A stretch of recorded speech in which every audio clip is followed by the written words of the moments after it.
Now we will discuss about the second law of thermodynamics. So what is the second law of thermodynamics? The second law of thermodynamics states that in any spontaneous process, the total entropy of the isolated system always increases, never decreases. तो अगर कोई भी spontaneous process होगी उसमें जो total entropy है वो isolated system की हमेशा इंक्रीज होगी, डिक्रीज नहीं हो सकती कभी भी। अब एंट्रोपी का मतलब क्या है? एंट्रोपी का मतलब है मेजरमेंट ऑफ डिसऑर्डरनेस, करेक्ट। तो मेजरमेंट ऑफ डिसऑर्डरनेस ही क्या है? एंट्रोपी है। तो अगर कोई भी स्पॉन्टेनियस प्रोसेस हो रही है और आइसोलेटेड सिस्टम है तो उसकी जो एंट्रोपी है वो हमेशा बढ़ेगी, कभी भी कम नहीं हो सकती, मतलब उसमें डिसऑर्डरनेस हमेशा बढ़ेगी ही, correct. Second law of thermodynamics से हमें एक चीज और पता चल जाती है कि प्रोसेस किस डायरेक्शन में होगी। ये चीज हमें फर्स्ट लॉ ऑफ थर्मोडाइनमिक्स से पता नहीं चलती। First law of thermodynamics law of energy conservation पर बेस्ड है, तो वो डायरेक्शन ऑफ प्रोसेस नहीं हमें बताता है यहाँ पर।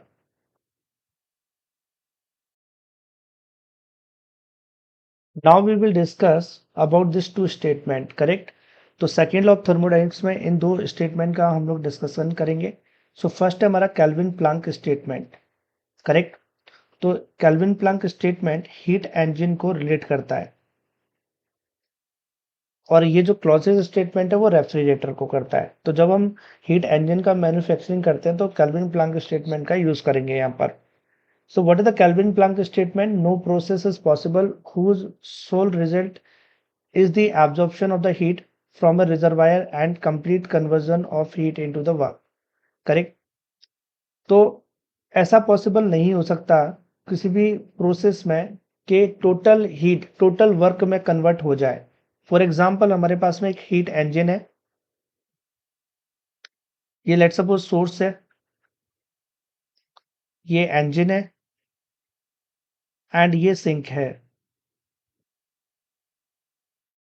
करेक्ट। और इसमें से हमें कुछ वर्क मिला तो सोर्स से हीट सप्लाइड हुई Q1 एंड कुछ amount of heat always reject होगी सराउंडिंग में, लेट सपोज Q2 है। तो यहाँ पर अगर मैं एनर्जी को कंजर्व करूं तो मैं लिख सकता हूँ Q1 plus W equal to Q2, correct. So यहाँ पर W इक्वल टू हो जाए Q1 माइनस Q2, ऑलराइट। तो यहाँ पर क्या हो रहा है, हमने हीट Q1 सप्लाइड की है इंजन में और हमें W अमाउंट ऑफ वर्क मिला है और Q2 amount of heat reject हुई। तो ऐसा पॉसिबल नहीं होगा कि Q2 को हम जीरो कर दें और वर्क Q1 के बराबर हो जाए, तो टोटल हीट टोटल वर्क के बराबर हो जाए, ऐसा इम्पॉसिबल है। This is the Kelvin Planck statement. Always some amount of heat is always lost in the surrounding. तो कुछ ना कुछ अमाउंट तो हीट लॉस होगी ही, या फिर सिस्टम उसे as a internal energy store करके रखेगा। तो टोटल हीट को टोटल वर्क में कन्वर्ट नहीं किया जा सकता है। This is the Kelvin Planck statement. Next है Clausius statement. No process is possible whose sole result is the transfer of the heat from colder object to hotter object। तो जो second है हमारा क्लॉजियस स्टेटमेंट, इसको भी समझते हैं, correct. जैसे लेट सपोज हमारे पास में 1 कप ऑफ टी है या कॉफी है, ऑलराइट। सो इस इसका जो टेम्परेचर है कॉफी का, लेट सपोज टीटी है, टीसी एंड सराउंडिंग टेम्परेचर है TS. So temperature of the coffee greater than to the temperature of surrounding है यहाँ पर। अगर कॉफी का टेम्परेचर ज्यादा है सराउंडिंग के कंपेरेचर में तो हमें पता है हीट हमेशा हायर टू लोअर फ्लो होगी, तो this is direction of heat flow. अब ऐसा पॉसिबल नहीं हो सकता कि हीट सराउंडिंग से कॉफी में जाए और कॉफी गर्म हो जाए, ऐसा पॉसिबल नहीं होगा, करेक्ट। तो हीट हमेशा हायर टू लोअर की तरह ही फ्लो करेगी, लोअर टू हायर फ्लो नहीं कर सकती। अगर आपको फ्लो करवाना है तो कुछ ना कुछ आपको एक्सटर्नल वर्क देना पड़ेगा, जैसा कि रेफ्रिजरेटर में होता है। अगर मैं रेफ्रिजरेटर को देखूं तो रेफ्रिजरेटर में क्या होता है, लेट्स सी इट एवरीवन। तो एक रेफ्रिजरेटर ड्रॉ कर लेते हैं हम लोग।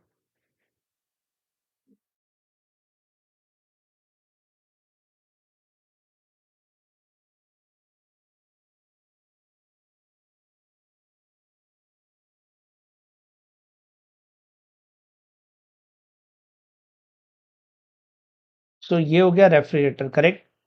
अब रेफ्रिजरेटर में अगर हम बात करें तो बैक साइड में हमारी होती है कंडेंसर कॉइल, जहां से हीट रिजेक्ट होती है। यहाँ पर एक कंप्रेशर होता है, इस कंप्रेशर को भी ड्रॉ कर लेते हैं हम लोग। ये है हमारा कंप्रेशर। करेक्ट। और ये कनेक्टेड है इस कॉपर ट्यूब से। फिर उसके बाद में यहाँ पर एक इवेपोरेटर कॉइल होती है, इसके बीच में एक थ्रोटलिंग प्रोसेस और होती है, उसे भी ड्रॉ कर लेते हैं। ये थ्रोटलिंग वाल्व हो गया, करेक्ट, ये थ्रोटलिंग वाल्व हो गया। एंड देन उसके बाद में ये कनेक्टेड हो जाएगा कॉपर ट्यूब से। तो ये एक रफ डायग्राम है। तो यहाँ पर इवेपोरेटर है, करेक्ट, ये है हमारा इवेपोरेटर, इसे हम इवेपोरेटर बोलते हैं, इवेपोरेटर, करेक्ट। और ये है हमारा बैक साइड में कंडेंसर, जैसे हम कंडेंसर बोलते हैं। तो कंडेंसर का काम क्या है, हीट को रिजेक्ट करना। तो ये बैक साइड से हीट रिजेक्ट करेगा सराउंडिंग में, और यहाँ से हीट एब्जॉर्ब हो रही है, करेक्ट। इस कॉपर ट्यूब के अंदर कुछ रेफ्रिजरेंट होता है। रेफ्रिजरेंट की जो प्रॉपर्टी होती है वो क्या होती है कि वो लोअर टेम्परेचर पर ही अपना फेस चेंज कर लेगा, और जब फेस चेंज करेगा तो वो हीट को एब्जॉर्ब करेगा। इससे टेम्परेचर रेफ्रिजरेटर का डिक्रीज करेगा, करेक्ट। तो यहाँ पर हम लोगों को देखने में समझ में आ रहा है कि जो हीट का फ्लो हो रहा है, क्योंकि जो लेट सपोज जो हमारा रेफ्रिजरेटर है उसका टेम्परेचर T1 और सराउंडिंग का टेम्परेचर T2। तो हीट का फ्लो कहाँ पर हो रहा है, लोअर टू हायर, क्योंकि T2 यहाँ पर ग्रेटर देन टू T1 है ना। और हीट का फ्लो यहाँ पर लोअर टू हायर हो रहा है। बट ऐसा कब पॉसिबल है, जब कंप्रेसर होगा, और कंप्रेसर में हमें वर्क देना पड़ता है in the form of electricity, correct. तो कंप्रेसर में हम कुछ वर्क करवाते हैं, तभी हम लोग लोअर टू हायर हीट को फ्लो करवा पा रहे हैं। ऑलराइट, तो यही है हमारा Kelvin Planck statement, no process is possible whose sole result is the transfer of heat from colder object to the hotter object. अगर हमें कोल्ड टू हॉट करवानी है, देन हमें कुछ ना कुछ तो वर्क देना ही पड़ेगा। Alright, now we will discuss about the efficiency of the cycle. तो हमारे पास में यहाँ पर इंजन है, और इस इंजन की हमें एफिशिएंसी फाइंड आउट करनी है। सो ये है हमारा सोर्स, एंड ये है सिंक। सो सोर्स का टेम्परेचर है TH, जैसे मैं T1 भी लिख सकता हूँ। और जो सोर्स है हीट सप्लाई कर रहा है इंजन को, वो है QH, जैसे हम Q1 भी लिख सकते हैं। एंड कुछ अमाउंट ऑफ हीट रिजेक्ट हो रही है सराउंडिंग में, जो कि QC है, इसे मैं लिख देता हूँ Q2। ऑलराइट, तो ये हो जाएगा हमारा work done in the cyclic process, जो कि हमें मिल रहा है W। अब यहाँ पर अगर मैं first law of thermodynamics apply करता हूँ, so according to first law of thermodynamics हम लोग लिख सकते हैं, correct, heat in the cyclic process equal to change in internal energy in the cyclic process plus यहाँ पर आ जाएगा work in the cyclic process. So change in internal energy in the cyclic process हमें मालूम है 0 होती है, तो ये हो जाएगा 0। सो ये यहाँ पर हमें हीट, जो नेट हीट है इन द साइक्लिक प्रोसेस, वो work done in the cyclic process के बराबर होगा, करेक्ट। तो यहाँ पर ये जो हमें डेल क्यू साइक्लिक है, उसे हम क्या लिख सकते हैं, उसे हम लोग लिख सकते हैं Q1 माइनस Q2, और ये work done in the cyclic के बराबर होगा। तो आप यहाँ से भी रिलेशन निकाल सकते हो, correct. Del Q cyclic is equal to what, Q1 minus Q2 हो जाएगा, and it is equal to work done in the cyclic process. ये हमें फर्स्ट लॉ ऑफ थर्मोडायनेमिक्स से पता चल गया। ऑलराइट, अब एक रिलेशन आप यहाँ से भी निकाल सकते हो हीट और वर्क के बीच में, करेक्ट। यहाँ पर आपने इंजन को Q1 अमाउंट ऑफ हीट दी है, हमें वर्क W मिल गया है, और Q2 रिजेक्ट हो गई है। तो यहाँ पर अगर एनर्जी को बैलेंस करें तो लिख सकते हैं Q1 equal to work done in the cyclic process plus Q2 heat rejected. तो यहाँ पर work done in the cyclic process हो जाएगा हमारे पास में Q2 माइनस Q1, करेक्ट, ये हो जाएगा। ये रिलेशन हमारे पास यहाँ पर भी है। अब उसके बाद में हमें फाइंड आउट करना है efficiency. So efficiency equal to होगा work done in the cyclic process divided by heat given to the cycle, मतलब हीट सप्लाई जो कि Q1 है, इनटू 100। तो ये एफिशिएंसी हमारी आ जाएगी। अब उसके बाद में work done in the cyclic process हम ऑलरेडी निकाल चुके हैं Q1 माइनस Q2, करेक्ट। यहाँ पर ये है हमारा Q1 माइनस Q2, इसको करेक्ट कर लेते हैं। ये साइड जाएगा तो Q1 माइनस Q2 होगा। तो work done in the cyclic process Q1 minus Q2 divided by Q1 into 100। Alright, तो ये आप दो यहाँ से भी लिख सकते हो फर्स्ट लॉ ऑफ थर्मोडायनेमिक्स से, या फिर एनर्जी बैलेंस करके भी निकाल सकते हो। सो एफिशिएंसी का फॉर्मूला आ गया 1 minus Q2 by Q1 into 100, correct. ये आ जाएगी हमारी efficiency in the percentage. So I hope आपको ये चीज क्लियर हुई है। Now we will discuss about the reversible and irreversible process. A reversible process can be returned to its initial state by following the reverse the path, while the irreversible process cannot. तो reversible process को reverse किया जा सकता है. Reversible process can be returned to its initial state by following the reverse path, while irreversible process cannot. तो अगर PV diagram हम लोग ड्रॉ करें यहाँ पर,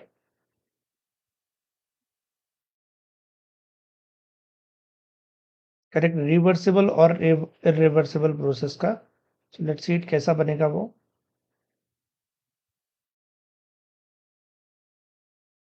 तो प्रेशर वर्सेस वॉल्यूम ग्राफ बनाते हैं। अगर रिवर्सिबल के लिए ड्रॉ करेंगे हम लोग, तो इनिशियल और फाइनल स्टेट, लेट्स सपोज कोई प्रोसेस यहाँ से लेकर यहाँ तक होती है, करेक्ट, इस पाथ से होते हुए जाएगी, तो ये हो गई state 1 and this is the state 2। जब हम रिटर्न होंगे स्टेट 2 टू स्टेट 1 पर, तो दोबारा वही पाथ फॉलो होगा। यहाँ पर यूनिवर्स में चेंज होने को देखने को नहीं मिलता है। जब रिवर्सिबल प्रोसेस होगी तो यूनिवर्स में कोई भी चेंज देखने को नहीं मिलेगा। जबकि अगर इरिवर्सिबल प्रोसेस की बात करें तो पाथ डिफरेंट होगा। हम लोग 1 से 2 पर इस पर गए, जब हम 2 से 1 पर जाएंगे तो पाथ डिफरेंट होगा, यहाँ पर पाथ सेम नहीं होगा, करेक्ट।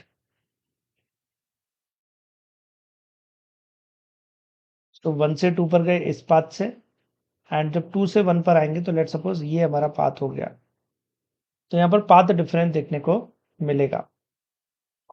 यहाँ पर यूनिवर्स में चेंज देखने को मिलेगा, करेक्ट, अगर कोई रिवर्सिबल प्रोसेस हो रही है।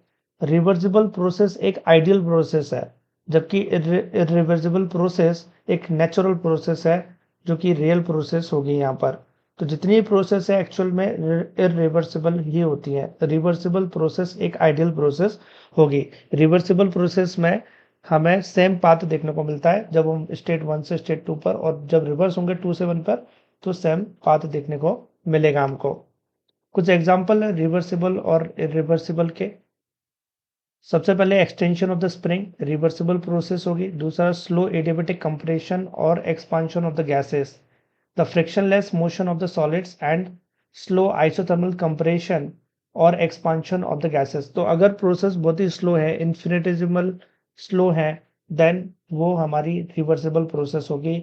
और अगर प्रोसेस में कोई भी लॉसेस देखने को नहीं मिल रहा है तो वो रिवर्सिबल प्रोसेस होगी। जैसे frictionless motion of the solid, एक जब ब्लॉक को फ्रिक्शनलेस सरफेस पर स्लाइड किया जाता है, अगर फ्रिक्शन प्रेजेंट नहीं है तो वो रिवर्सिबल होगी। अगर फ्रिक्शन है तो यहाँ पर एनर्जी का लॉस होगा, तो वो एक इरिवर्सिबल प्रोसेस होगी। कुछ इरिवर्सिबल प्रोसेस के एग्जांपल देखते हैं, जैसे कि relative motion with the friction, correct. Throttling process, throttling process भी एक रिवर्सिबल प्रोसेस है, जिसमें रिस्ट्रिक्टेड जोन में से गैस को पास करवाया जाता है थ्रोटलिंग प्रोसेस के अंदर। तो ये एक हाईली इरिवर्सिबल प्रोसेस होगी हमारी throttling process. Now the next thing is the heat transfer, जो कि इरिवर्सिबल प्रोसेस है। Next electricity flow through the resistance, तो जब इलेक्ट्रिसिटी को फ्लो कराया जाता है रेजिस्टेंस के थ्रू, तो ये भी एक इरिवर्सिबल प्रोसेस होगी।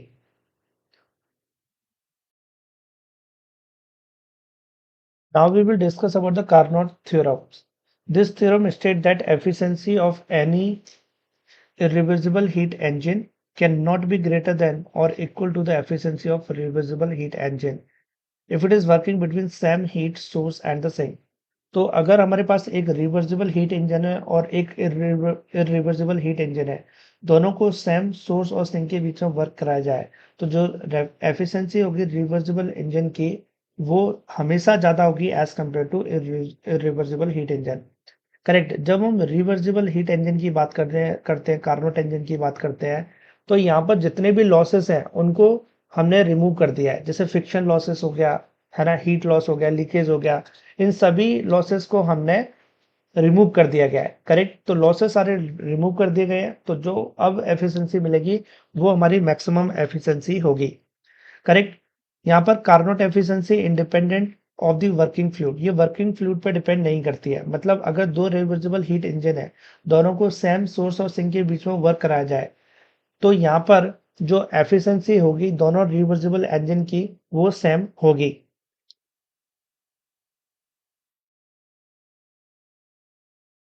Now we will discuss about the Carnot cycle. Carnot cycle हमारी 4 प्रोसेस से मिलकर बनी हुई है। तो फर्स्ट वन है आइसोथर्मल एक्सपांशन, सेकंड है एडियाबैटिक एक्सपांशन, थर्ड है आइसोथर्मल कंप्रेशन एंड फोर्थ है एडियाबैटिक कंप्रेशन। करेक्ट। तो यहाँ पर 4 प्रोसेस से मिलकर ये बनी हुई है। ऑलराइट, सो यहाँ पर ए टू बी अगर हम लोग देखें, ये प्रेशर वर्सेस वॉल्यूम हमारे पास में डायग्राम है। तो ए टू बी है वो है आइसोथर्मल एक्सपांशन। तो लेट सपोज यहाँ का जो टेम्परेचर है वो है टी एच। करेक्ट। और यहाँ पर हमारी हीट सप्लाइड हो रही है क्यू एस। बी टू सी हमारी एडियाबैटिक एक्सपांशन प्रोसेस है, यहाँ पर एक्सपांशन होगा। सी टू डी हीट का रिजेक्शन होता है क्यू आर, और यहाँ का टेम्परेचर है टी एल। करेक्ट। तो कांस्टेंट टेम्परेचर पर हीट रिजेक्ट हो रही है और कांस्टेंट टेम्परेचर पर ही हीट सप्लाइड हो रही है।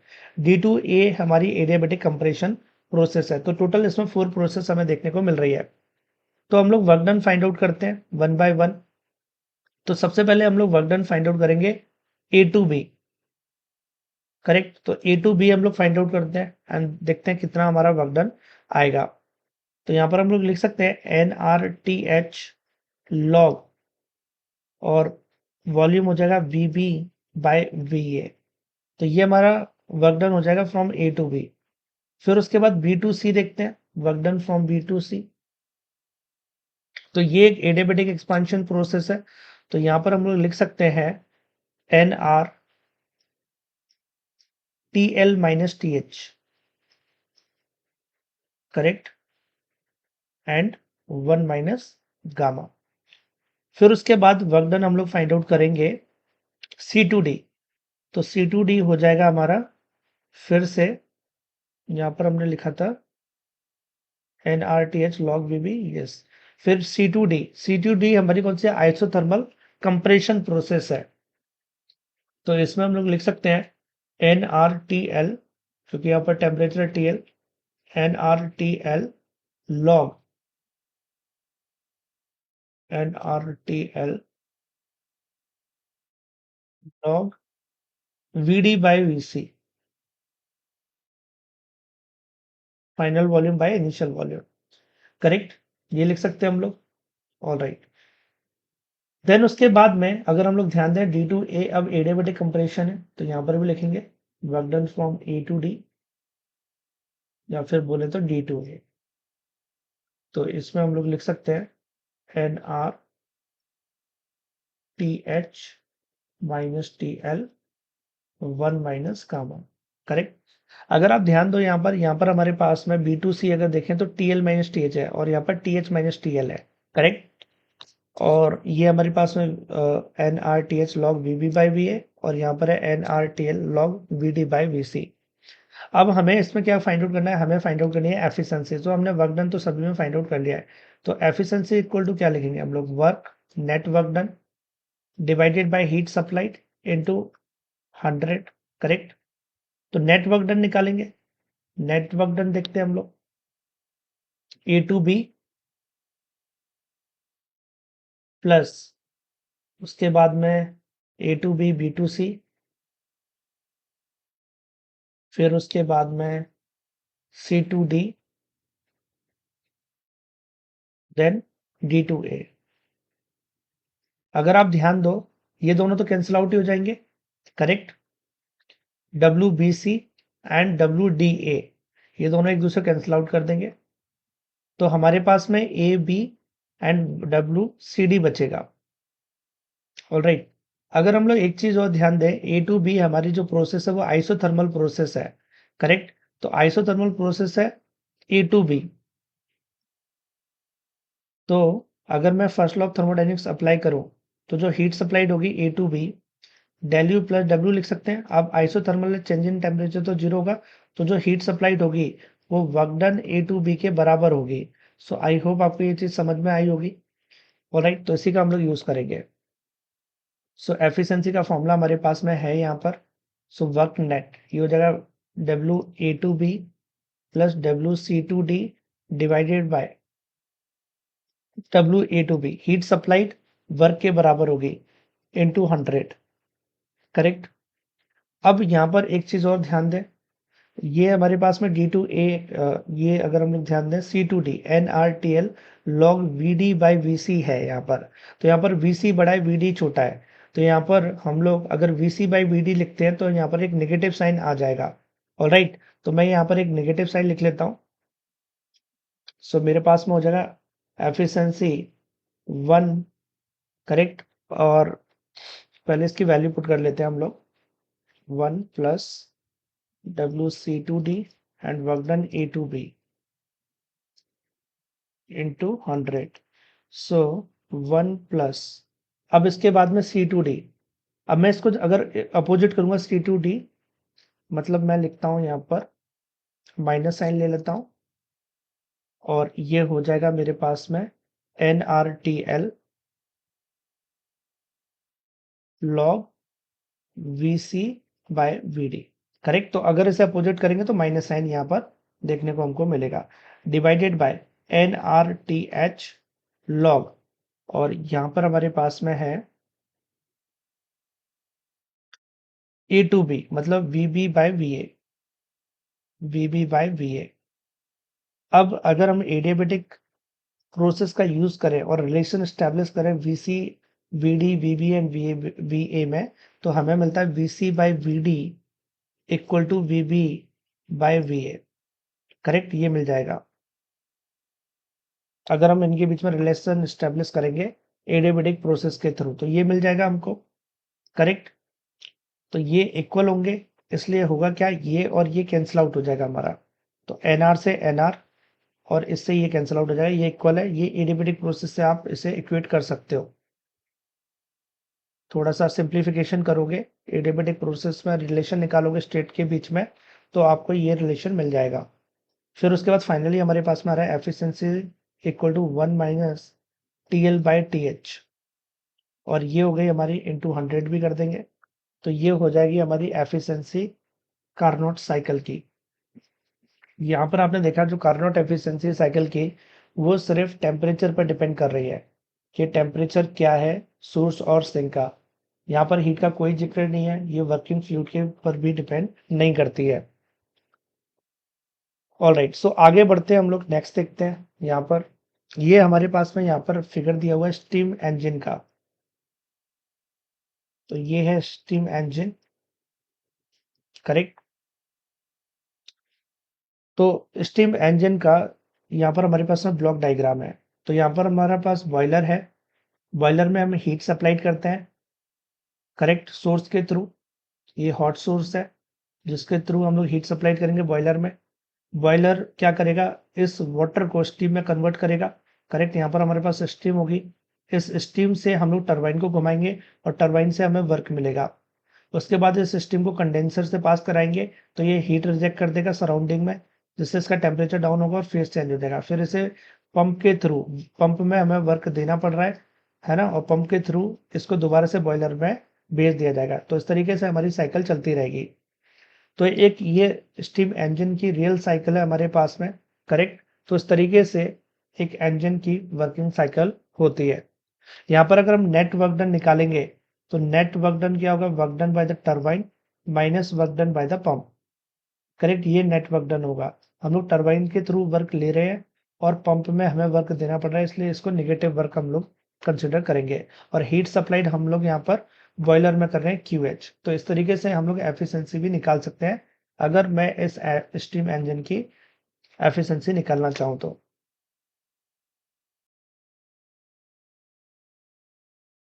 Let's see this question. A reversible engine operates between the temperature T1 and T2. The energy rejected by this engine is received by the second reversible engine at temperature T2 and rejected to the reservoir at temperature T3. If the efficiency of the engine are same, then the relationship between T1, T2 and T3 is given by. So इस question में हमारे पास में engine है,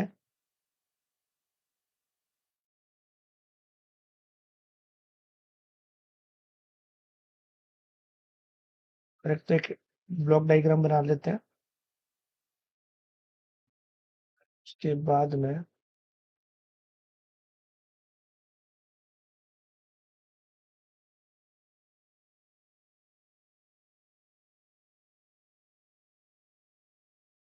okay, तो इस type से कुछ इंजन है हमारे पास में। All right,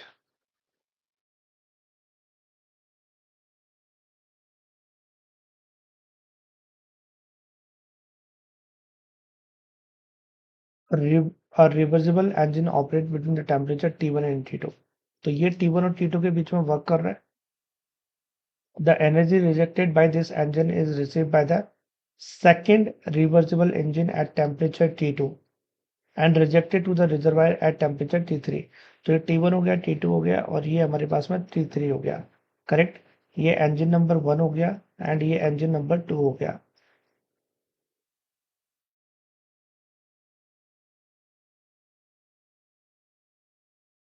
correct, and then उसके बाद में क्या हो रहा है यहाँ पर, ये जो एफिशिएंसी है हमारी थ्रू द इंजन 1, वो लेट्स सपोज ईटा 1 है, और एफिशिएंसी जो सेकंड इंजन है वो ईटा 2 है। तो क्वेश्चन में बोला गया है, if the efficiency of the engine are same then the relationship between T1 T2 and T3 is given by।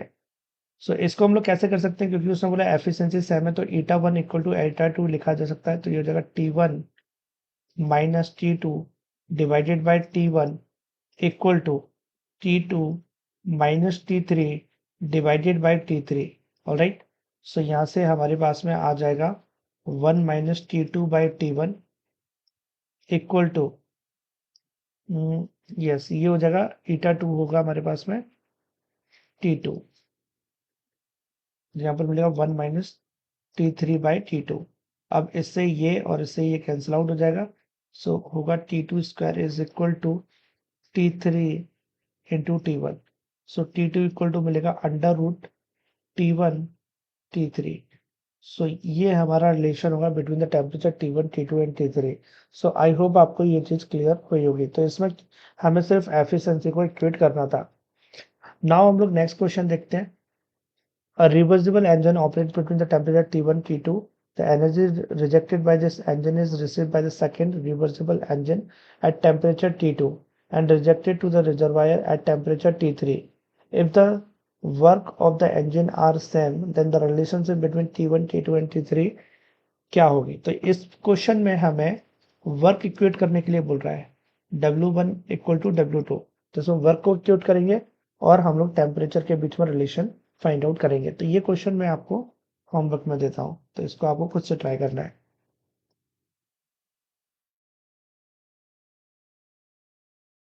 Now we will discuss about the refrigerator. Refrigerator का यूज हम लोग कूलिंग पर्पज के लिए करते हैं, जैसे घरों में फ्रीज यूज होता है, एयर कंडीशनर का यूज होता है।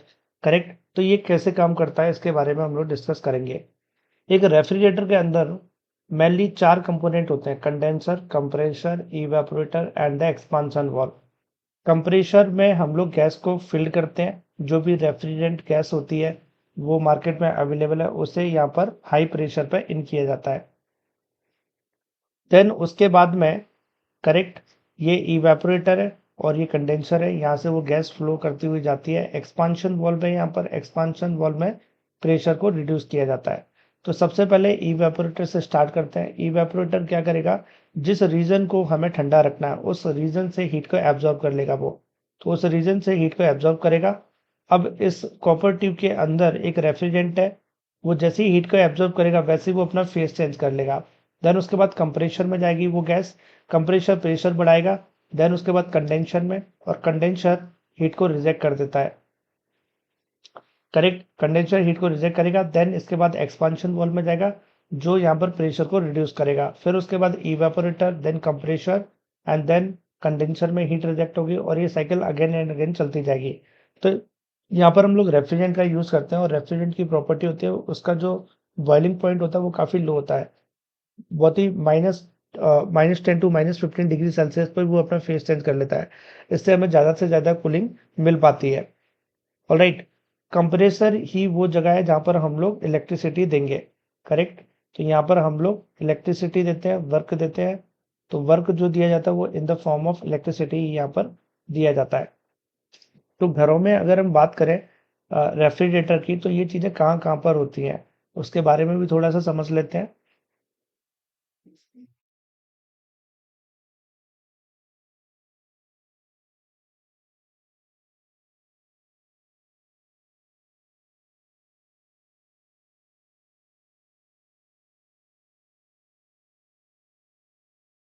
तो एक रेफ्रिजरेटर है, ऑल राइट। ये बैक साइड में है copper tube,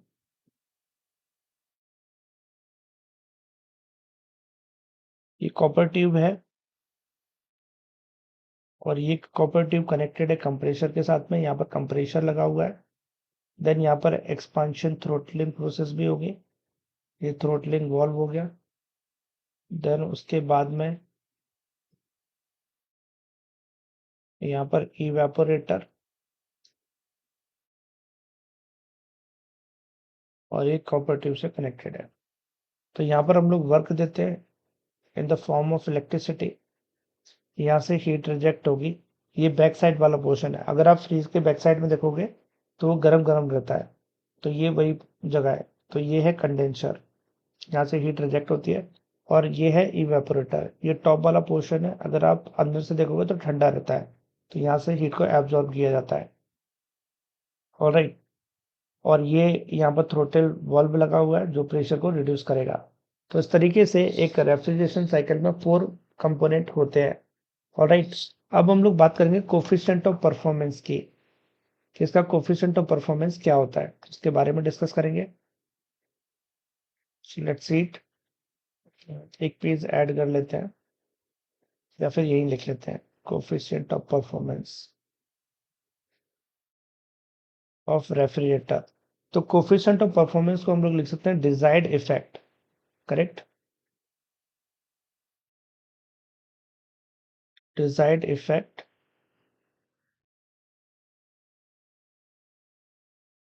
divided by work input. तो desired effect by work input हमारा क्या हो जाएगा, यहाँ पर ये हो जाएगा कोफिशिएंट ऑफ परफॉर्मेंस। अब डिजायर्ड इफेक्ट क्या है, कूलिंग करना, करेक्ट। तो वो है हमारे पास में QA। हम ये QA अमाउंट ऑफ हीट यहाँ पर रिजेक्ट करना चाहते हैं इस रीजन में से। तो ये हम चाहते हैं, जो चाहते हैं उसे ऊपर लिखना है और उसके लिए कितना वर्क दिया गया है, इन दोनों के रेशियो को हम कोफिशिएंट ऑफ परफॉर्मेंस बोलेंगे। हीट रिजेक्ट करना है और उस हीट को रिजेक्ट करवाने के लिए, जो हीट रिजेक्ट हुई है उसे करने के लिए कितना वर्क दिया गया है, दोनों के रेशियो को हम कोफिशिएंट ऑफ परफॉर्मेंस बोलेंगे। सो आई होप आपको ये चीज क्लियर हुई होगी। इसका हम लोग ब्लॉक डायग्राम भी बना सकते हैं। तो एक पेज पर, नेक्स्ट पेज पर ब्लॉक डायग्राम भी बना लेते हैं।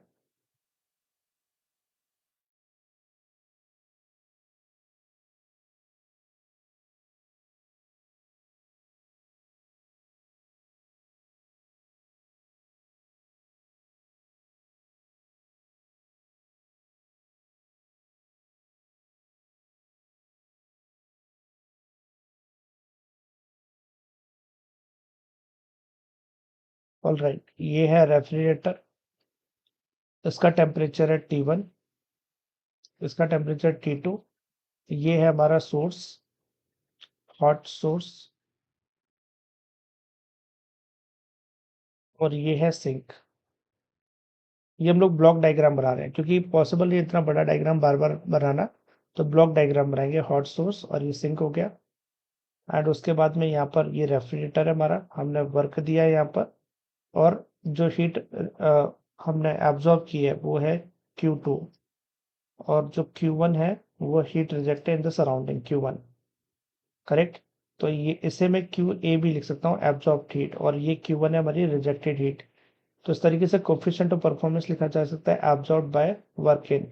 अब अगर यहाँ पर हम हीट बैलेंस करके देखें, करेक्ट, तो हम लोग यहाँ पर लिख सकते हैं QA plus work equal to QR। तो वर्क इक्वल टू हो जाएगा QR माइनस QA। अब इसमें पुट करेंगे तो coefficient of performance of refrigerator हो जाएगा हमारे पास में QA divided by work in, और वर्क इन होगा QR माइनस QA। अब उसके बाद में नेक्स्ट है यहाँ पर, अगर लेट्स सपोज मुझे टेम्परेचर के फॉर्म में लिखना है, करेक्ट, तो इसको हम लोग लिख सकते हैं T2 divided by T1 minus T2। Rejected है हमारे पास T1 माइनस T2, ये लिखा जा सकता है। ऑलराइट। तो ये आपको ध्यान रखना है। ये हमारा coefficient of performance of refrigerator.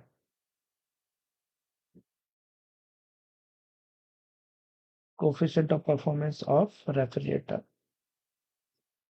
Alright, तो ये फॉर्मूले हमें याद रखते हैं। Absorb heat divided by work input, आप बोले तो desired effect by work input.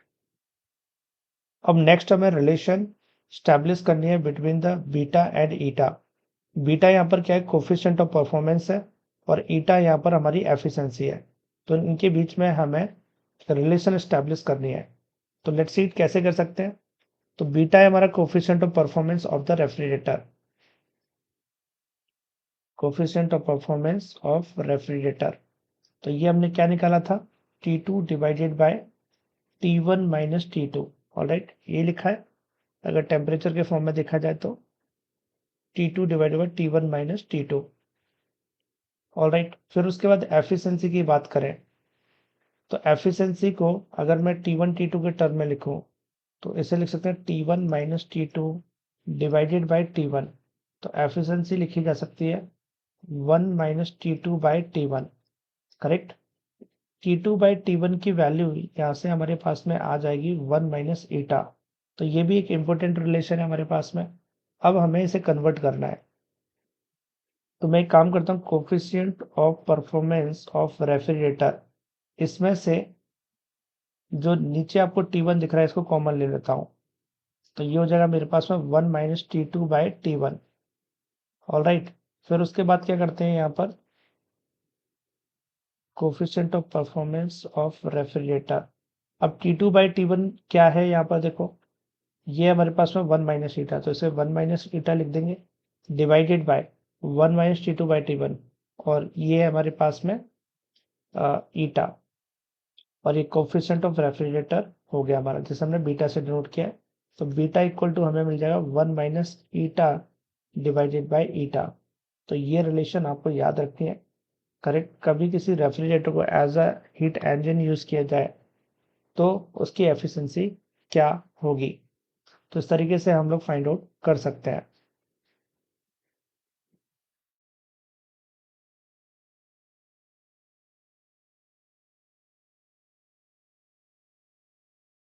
अब हम लोग डिस्कस करेंगे हीट पंप के बारे में। It is used to heat an enclosed area such as work space और हाउसेस। तो अगर हमें हाउस या वर्क स्पेस को गर्म रखना है तो हम लोग हीट पंप का यूज करेंगे। तो इसका यूज कब होगा, विंटर में। सर्दियों में इसका यूज होगा, सर्दियों में अगर हमें कमरे को गर्म रखना है, करेक्ट, तो हम लोग हीट पंप का यूज करेंगे। तो ये क्या करता है हीट पंप, ये उस स्पेस में हीट को सप्लाई करता है। करेक्ट। तो सबसे पहले इसका ब्लॉक डायग्राम देख लेते हैं हम लोग।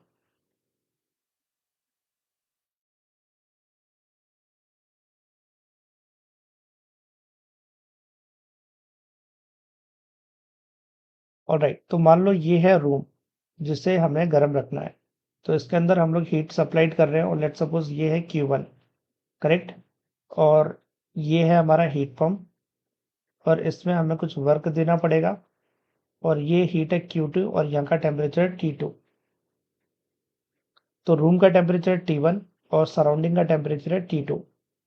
ऑलराइट, तो यहाँ पर हम लोग इस रूम को गर्म रखना चाहते हैं, तो उसमें हीट सप्लाई कर रहे हैं Q1। तो अगर मैं coefficient of performance heat pump का लिखूंगा तो मैं क्या लिखूंगा, फॉर्मूला तो वही है, desired effect divided by work input. लेकिन अब मैं डिजायर्ड इफेक्ट क्या है, मैं कमरे को गर्म रखना चाहता हूँ, तो उसके लिए मुझे Q1 amount of heat supply करनी पड़ेगी। तो Q1 divided by work input, work कितना देना है इसमें, तो वर्क हम लोग कैसे लिख सकते हैं, देखो अगर इसमें हम लोग एनर्जी को बैलेंस करें तो क्या लिख सकते हैं, W plus Q2 equal to Q1। So W equal to हो जाएगा Q1 माइनस Q2। अब ये वैल्यू हम लोग यहाँ पर पुट कर सकते हैं, Q1 minus Q2। This is what is the coefficient of performance of heat pump। ये लिखा जा सकता है। अब अगर इसे टेम्परेचर के फॉर्म में लिखेंगे तो लिख सकते हैं coefficient of performance of heat pump equal to, correct, equal to T1 by T1 minus T2। इस तरीके से हम इसको लिख सकते हैं। सो आई होप आपको ये चीज क्लियर हुई होगी। तो ये दोनों फॉर्मूले हमें याद होने चाहिए। So now we will discuss about the relation between coefficient of performance of the heat pump and the efficiency of the engine। तो यहाँ पर हम लोग क्या करने वाले हैं, सबसे पहले डायग्राम बना लेते हैं।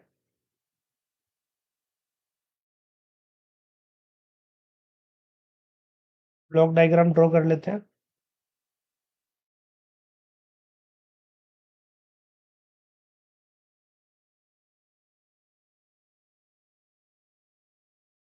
तो यहाँ पर हो गया हमारा इंजन, यहाँ का टेम्परेचर है T1 और यहाँ का टेम्परेचर है T2। तो हीट सप्लाई करेंगे इंजन में Q1 और इंजन हीट रिजेक्ट करेगा सराउंडिंग में Q2। तो यहाँ से वर्क होगा, वर्क मिलेगा और इस वर्क को हम लोग इन करवाएंगे करेक्ट हीट पंप के अंदर। तो वर्क को इन करेंगे हीट पंप में। तो जो हीट पंप है वो Q1 amount of heat supply करेगा जिस भी स्पेस को हमें गर्म रखना है, और ये हो जाएगा हमारा Q2।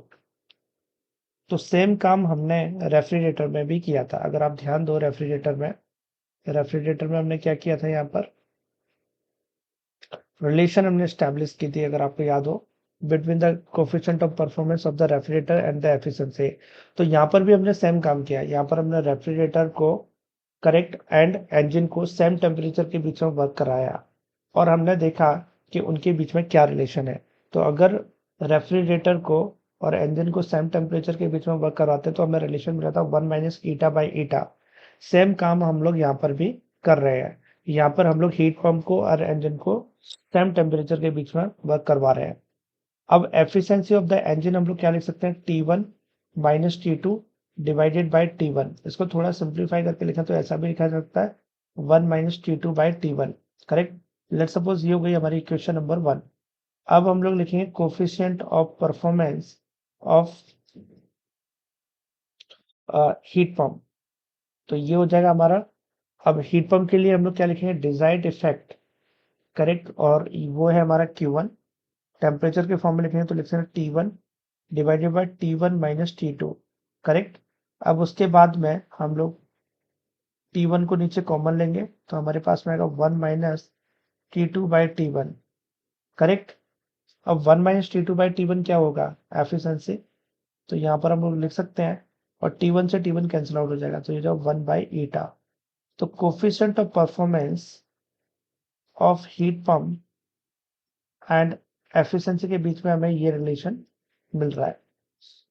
Correct. It is equal to 1 by eta. तो फाइनली हमें ये रिलेशन मिला है, ये रिलेशन हमें याद रखना है। तो यही काम हमने रेफ्रिजरेटर के लिए किया था। रेफ्रिजरेटर को भी सेम टेम्परेचर के बीच में वर्क करवाया था तो ये रिलेशन मिला था, और जब हीट पंप को करवाया तो ये रिलेशन मिला है। तो ये आपको याद होना चाहिए। अब क्वेश्चन देखते हैं हम लोग। On the basis of this, a Carnot engine having an efficiency eta equal to 1 by 10 as a heat engine is used as a refrigerator. If the work done on the system is 10 joule, the amount of energy observed from the reservoir at a lower temperature is what? तो इसमें हमसे क्या पूछा गया, amount of energy observe from the reservoir at the lower temperature. Correct. तो इस question को हम लोग कैसे सॉल्व कर सकते हैं, लेट्स सी इट एवरीवन। हमें पता है coefficient of performance equal to लिख सकते हैं 1 minus eta divided by eta. Correct. तो यहाँ से हम लोग फाइंड आउट करेंगे coefficient of performance of the refrigerator. So 1 minus 1 by 10 divided by 1 by 10। So ये हो जाएगा हमारे पास में 10 minus 1 9 by 10 divided by 1 by 10। 10 से 10 गया तो यहाँ पर coefficient of performance of refrigerator आ जाएगा 9। ये आ गया। अब coefficient of performance of the refrigerator होगा हमारे पास में इसको हमें पता है heat absorbed divided by work input, ये फॉर्मूला होता है। करेक्ट। तो हीट एब्जॉर्ब लिख लेते हैं यहाँ पर डिवाइडेड बाय वर्क इनपुट। तो ये तो 9 हो गया और हीट एब्जॉर्ब हमें निकालना था और वर्क कितना दिया है 10 जूल, ये क्वेश्चन में गिवन है। तो यहाँ से जो हीट एब्जॉर्ब आ जाएगा through this refrigerator it is 90 joule. ये हमारा फाइनल आंसर हो जाएगा। सो करेक्ट आंसर हो जाएगा इसमें ऑप्शन नंबर 1। आई होप आपको ये चीज क्लियर हुई होगी। Now we will discuss about the free expansion process. A free expansion process is a thermodynamics process where a gas expands into an evacuated insulated chamber without doing any external work and without any heat exchange with the surrounding. तो अगर हम free expansion process की बात करें तो इसमें कोई भी वर्क नहीं होगा, करेक्ट, और कोई भी हीट एक्सचेंज नहीं होगी सराउंडिंग के साथ में। तो सिस्टम और सराउंडिंग के बीच में कोई भी हीट का एक्सचेंज नहीं होगा यहाँ पर, करेक्ट। तो एक फ्री एक्सपेंशन प्रोसेस में जो हीट एक्सचेंज होगी वो जीरो होगी एंड वर्क भी यहाँ पर जीरो हमें देखने को मिलेगा, मतलब कोई भी वर्क यहाँ पर नहीं होगा। तो जैसा कि हमें पता है from the first law of thermodynamics del Q equal to del U plus W होता है, करेक्ट। तो यहाँ पर वर्क जीरो है एंड डेल क्यू भी जीरो है, तो चेंज इन इंटरनल एनर्जी हमारी यहाँ पर जीरो हो जाएगी। अब हमें पता है चेंज इन इंटरनल एनर्जी को हम F by two N R del T भी लिख सकते हैं। अब चेंज इन इंटरनल एनर्जी तो जीरो होगी, करेक्ट, क्योंकि डेल क्यू और डब्ल्यू यहाँ पर जीरो है। तो फ्री एक्सपेंशन प्रोसेस में वर्क भी जीरो होता है, हीट भी जीरो होता है, इंटरनल एनर्जी जीरो है और internal energy equal to F N R del T होता है। तो यहाँ से जो डेल टी इक्वल टू आएगा वो जीरो मिलेगा, मतलब जो टेम्परेचर रहेगा वो हमारा कांस्टेंट रहेगा। तो इनिशियल टेम्परेचर फाइनल टेम्परेचर के बराबर रहेगा, मतलब फ्री एक्सपेंशन प्रोसेस एक आइसोथर्मल प्रोसेस होगी जिसमें टेम्परेचर हमारा कांस्टेंट रहेगा। सो आई होप आपको ये चीज क्लियर होगी। अब एक क्वेश्चन देखते हैं फ्री एक्सपेंशन प्रोसेस पर based. A non conducting cylinder having the volume 2v not is partitioned by the fixed non-conducting wall in two equal parts. Partition is attached with the wall. Right side of the partition is a vacuum and left part is filled with a gas having pressure and temperature P0 T0 respectively. If valve is open, find the final pressure and temperature of the two parts. तो यहाँ पर क्या हो रहा है, हमारे पास में एक यहाँ पर एक सिलेंडर है जिसका टोटल वॉल्यूम है 2v0।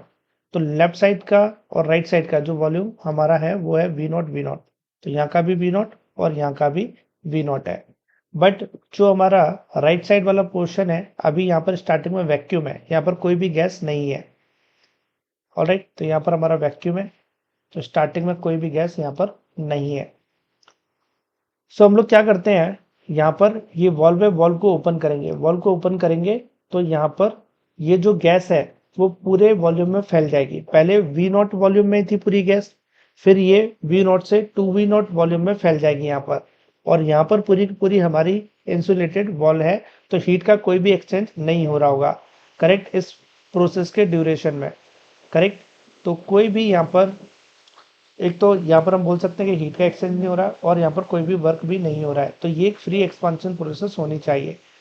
हमें पता है free expansion process isothermal process होती है, करेक्ट। तो ये हमारी एक आइसोथर्मल प्रोसेस होगी। आइसोथर्मल प्रोसेस में जो टेम्परेचर होता है वो कांस्टेंट रहता है, इनिशियल टेम्परेचर फाइनल टेम्परेचर के बराबर होता है। ऑलराइट, तो यहाँ पर जो फाइनल टेम्परेचर होगा वो टी नॉट के बराबर ही होगा। तो एक चीज तो हमें ये क्लियर हो गई। दूसरी चीज यहाँ पर, अगर हमें पता है आइसोथर्मल प्रोसेस है तो हम ये भी लिख सकते हैं P1V1 इक्वल टू P2V2, क्योंकि हमें यहाँ पर प्रेशर भी फाइंड आउट करना है। ऑलराइट, तो इनिशियल प्रेशर क्या था गैस का P0 और कितने वॉल्यूम में थी वो V0 में, फाइनल प्रेशर फाइंड आउट करना है। अब ये पूरी की पूरी गैस हमारी 2v0 वॉल्यूम में फैल चुकी है, तो वॉल्यूम लेंगे 2v0, V0 से V0 कैंसिल आउट हो जाएगा, तो P2 इक्वल टू आएगा हमारे पास में P0/2। तो यहाँ पर जो प्रेशर है वो हाफ हो जाएगा और जो टेम्परेचर है वो कांस्टेंट रहेगा। तो ये हमारे पास में दोनों आंसर आ चुके हैं, हमें यही फाइंड आउट करना था, correct, pressure and the temperature of the two parts. So I hope आपको ये क्वेश्चन क्लियर हुआ होगा।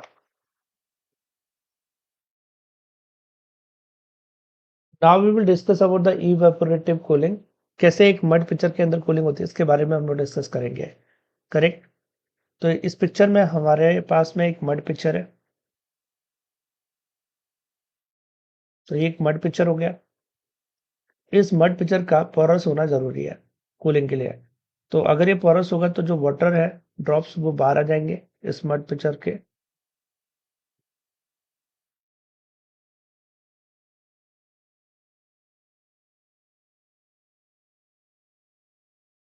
करेक्ट। तो ये बाहर आ जाएंगे। उसके बाद में जो सेकेंड इंपॉर्टेंट फैक्टर है वो है ड्राई एयर का होना। अगर एयर सैचुरेटेड है तो कूलिंग देखने को नहीं मिलेगी। जैसे बारिश के टाइम में हम लोग बात करें, करेक्ट, बारिश के टाइम में जो एयर होती है वो सैचुरेटेड हो जाती है, तो उस टाइम पर हमारे जो पिक्चर है, मड पिक्चर है, वो काम नहीं करते, करेक्ट, क्योंकि ऑलरेडी वो सैचुरेटेड है तो वो फर्दर वेपर को एब्जॉर्ब नहीं करेगी एयर, करेक्ट। तो जब ड्राई एयर इसके पास से जाएगी तब क्या होगा, ये हमारे पास में एयर और वो इसके पास से जा रही है, तो जो वाटर की सरफेस पर, जो पिक्चर की सरफेस पर वाटर है, वो क्या करेगा, वो कुछ हीट लेगा पिक्चर से और कुछ हीट लेगा एयर से, करेक्ट। कुछ ले रहा है वो पिक्चर के वाटर से हीट और कुछ हीट वो ले रहा है एयर से, करेक्ट। तो इससे टेम्परेचर ऑफ जो पिक्चर वाटर है वो डिक्रीज करेगा और टेम्परेचर ऑफ एयर भी डिक्रीज करेगा, यहाँ पर दोनों के टेम्परेचर डिक्रीज करेंगे, करेक्ट। और ये हीट लेने के बाद में ये वेपर में कन्वर्ट हो जाएगा। तो ये जो वाटर है यहाँ पर molecule on the surface of the picture, ये हीट एब्जॉर्ब कर रहे हैं पिक्चर से और ड्राई एयर से, तो टेम्परेचर ऑफ एयर भी डिक्रीज करेगा और टेम्परेचर ऑफ पिक्चर भी डिक्रीज करेगा। फिर ये वेपर में कन्वर्ट हो जाएगा, वेपर में कन्वर्ट होने के बाद में एयर के साथ में मिक्स होकर ये चला जाएगा। तो इस तरीके से जो ड्राई एयर थी वो सैचुरेटेड बनेगी, करेक्ट, और temperature of the picture decrease करेगा, और जो टेम्परेचर ऑफ द एयर था वो भी यहाँ पर डिक्रीज होगा। तो इस तरीके से यहाँ पर इवेपोरेटिव कूलिंग हमें देखने को मिलती है। तो यहाँ पर दोनों चीजों की इंपॉर्टेंस है, पोरस भी होना चाहिए, दूसरा एयर का ड्राई होना भी जरूरी है इवेपोरेटिव कूलिंग के लिए। सो आई होप आपको ये चीज क्लियर हुई होगी। Now we will discuss about the forced evaporative cooling. हम लोग फोर्स्ड इवेपोरेटिव कूलिंग के बारे में डिस्कस करेंगे, करेक्ट। इसमें हमारे पास में एक वैक्यूम चैम्बर है जिसके अंदर हमने फूड्स को रखा हुआ है, जो भी हमें ठंडा करना है वो रखेंगे फूड्स इसके अंदर, करेक्ट। तो होगा क्या है, यहाँ पर एक पंप भी लगा हुआ है, पंप एयर को सक करेगा करेगा इसके अंदर से, तो ये एयर को बाहर निकाल रहा है, तो इससे इसका प्रेशर डिक्रीज हो जाएगा। तो प्रेशर डिक्रीज होने से जो इवेपोरेशन प्रोसेस है वो फास्ट हो जाएगी। इस तरीके से हमारी फोर्स इवेपोरेटिव कूलिंग वर्क करती है। तो प्रेशर डिक्रीज करने से इवेपोरेशन प्रोसेस फास्ट हो जाती है। तो फिर से यहाँ पर टेम्परेचर डिक्रीज करेगा, प्रेशर डिक्रीज होने की वजह से टेम्परेचर डिक्रीज होगा। Now we will discuss about the limitation of the first law of thermodynamics. First law of thermodynamics tells us heat and mechanical work are interconvertible. However, this law fails to explain the following points. It does not tell us about the direction of the heat transfer. मतलब किस direction में heat transfer होगी ये हमें नहीं बताता first law of thermodynamics. It does not tell us about the condition under which heat energy is converted into the work. It does not tell us whether the some process is possible or not. तो कोई process possible होगी या नहीं ये भी हमें first law of thermodynamics से पता नहीं चलता है। तो this all are the limitation of the first law of thermodynamics.